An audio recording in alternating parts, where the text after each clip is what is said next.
Welcome to Risho Koseikai International of North America. Following is a reading of the book Guide to the Threefold Lotus Sutra by Nikkyo Niwao, founder of Risho Koseikai. Part 2. The Lotus Sutra of the Wondrous Dharma. Chapter 24. The Bodhisattva Wondrous Sound. With the conclusion of the passage on the Bodhisattva Medicine King, Shakyamuni emits streams of light, the light of knowledge, from the top of his head and from the circle of white hair between his eyebrows. This light penetrates distances far to the east to a land named Adorned with Pure Light, where there is a Buddha called Wisdom of the Pure Flower Constellation King. A disciple, the Bodhisattva Wondrous Sound, addresses this Buddha, announcing that he wishes to go to the Saha world to worship Shakyamuni Buddha and talk with the great Bodhisattvas there. The Buddha Wisdom of Pure Flower Constellation King assents, but warns that the Saha world is a foul place, that the body of the Buddha is short and small, that all the Bodhisattvas are small stature, that compared with the Buddha Wisdom and Wondrous Sound, the Buddha and Bodhisattvas are so little that it would be tempting to take them lightly, and that this would be a mistake. By way of illustration, he points out that his own enormous height and Wondrous Sound's together with Wondrous Sound's body of resplendent gold are going to make the earthly Buddha and Bodhisattvas look small and insignificant indeed. Whereupon, after various preliminaries, Wondrous Sound arrives at Divine Eagle Peak, prostrates himself before Shakyamuni, and greets him.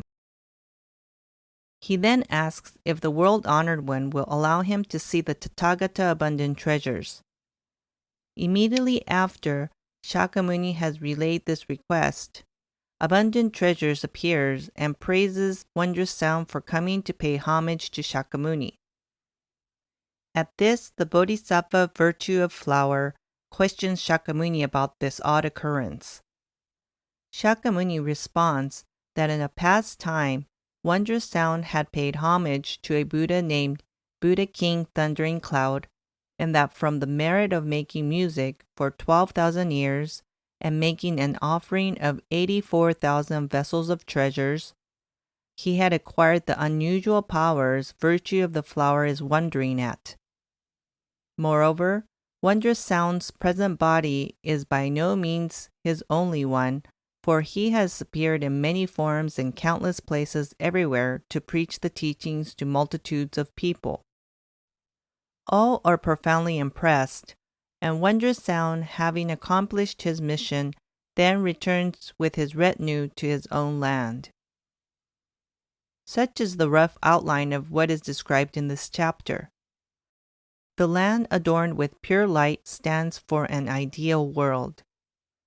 The ideal, of course, is a creation of the mind, a place of shining light with the Buddha and the Bodhisattvas of gigantic proportions and surpassing beauty. The actual world, the Saha world, is hardly comparable, being a foul place, and even the Buddha and his Bodhisattvas seem but pitiful things.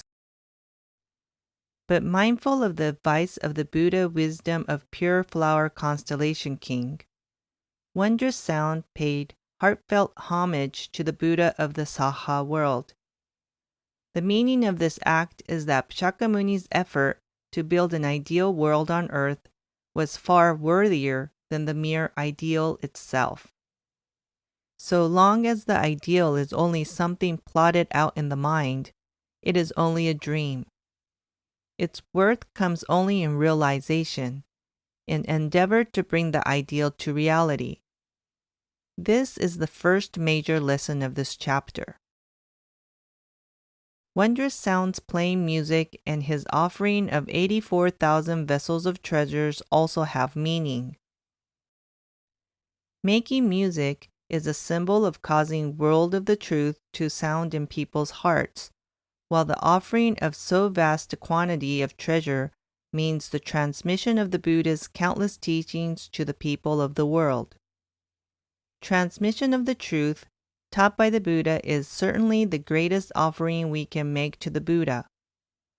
Shakyamuni was demonstrating this here, and it is the second major lesson of this chapter. If we understand this, then perhaps the meaning of wondrous sounds being in many bodies and preaching the Dharma everywhere will also be clear. Right in our own midst, there are countless wondrous sound bodhisattvas. In fact, we ourselves, if we but teach the Dharma with true words, are none other than manifestation of the Bodhisattva wondrous sound. With this awareness, how great an impetus and inspiration are we given to spread word of the true Dharma. This then is the third great lesson of this chapter. End of Part 2. The Lotus Sutra of the Wondrous Dharma. Chapter 24. The Bodhisattva Wondrous Sound. Arkina offers classes on Buddhism, information on meditation, holds online gatherings, and practices chanting. Please visit our website at www.arkina.org for information on upcoming events.